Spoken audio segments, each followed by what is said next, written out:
সম্মিলিত ইসলামী ব্যাংকে একীভূত হওয়ার পর দুর্দশাগ্রস্ত ৫টি ব্যাংকের লেনদেন স্বাভাবিক হতে শুরু করেছে।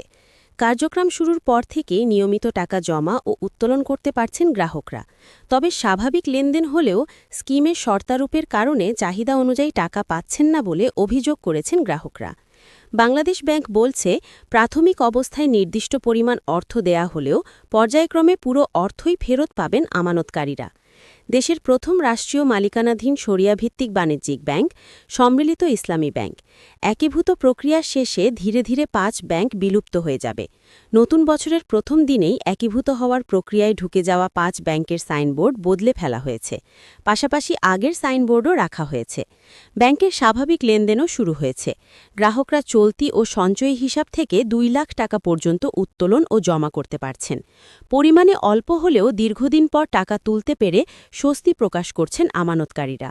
তবে চাহিদা মতো টাকা উত্তোলনের সংকট এখনও দূর হয়নি বলে জানান তারা। ২,০০০ টাকা নিতে অনেক কষ্ট হয়ে গেছে। আগে আমি টাকাটা তুলতেও পারলাম না। আগে থেকে আমার মনে হয় অনেক ভালোই হচ্ছে। প্রথম দিন যে টাকাটা দিয়েছি, আমি টাকাটা তুলেছি, এটা আমার প্রফিটের কিছু টাকা ছিল, প্লাস আপনার সেভিংসের কিছু টাকা ছিল। তো ইতিমধ্যে তার পরদিন আবার গেলাম, তখন বলতেছে যে আপনার প্রফিটের টাকা এখন দিচ্ছে না। ব্যাংক কর্মকর্তারা জানান, স্কিম অনুযায়ী গ্রাহকদের টাকা দিচ্ছেন তারা।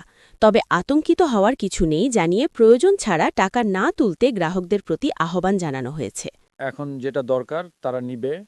আবার আমরা চাচ্ছি যে জমার পরিমাণটা আসতে, মানে কাঙ্ক্ষিত পর্যায়ে না গেলেও এটা ধীরে ধীরে বাড়ছে।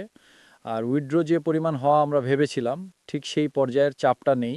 বাংলাদেশ ব্যাংকের নির্বাহী পরিচালক ও মুখপাত্র আরিফ হোসেন বলেন, একীভূত ব্যাংকগুলোকে খাদের কিনারা থেকে উঠিয়ে আনতে প্রাথমিক অবস্থায় ক্ষুদ্র আমানতকারীদের নির্দিষ্ট পরিমাণ টাকা দেয়া হচ্ছে।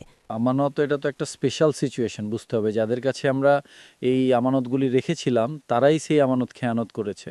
অন বিহাফ অফ না, for the sake of the common পিপুল, তাদের জন্য সরকার উপযাচক হয়ে তাদের রিসোর্স কনস্ট্রেন্ট থাকা সত্ত্বেও জনগণের সাহায্যে তারা এগিয়ে এসেছে। যার অ্যাকাউন্ট উনি যদি কিডনি, ডায়ালাইসিস বা কেমো দিতে হবে, এরকম জীবন মরণ কোনো বিষয় থাকে, তাদের ক্ষেত্রে ২ লাখের বারটা কনসিডার করবে। গ্রাহকদের হিসাবের বাকি টাকা সুরক্ষিত থাকবে এবং আমানতকারীরা তাদের জমার উপর প্রচলিত হারে মুনাফা পেতে থাকবেন বলেও জানিয়েছেন কেন্দ্রীয় ব্যাংকের মুখপাত্র।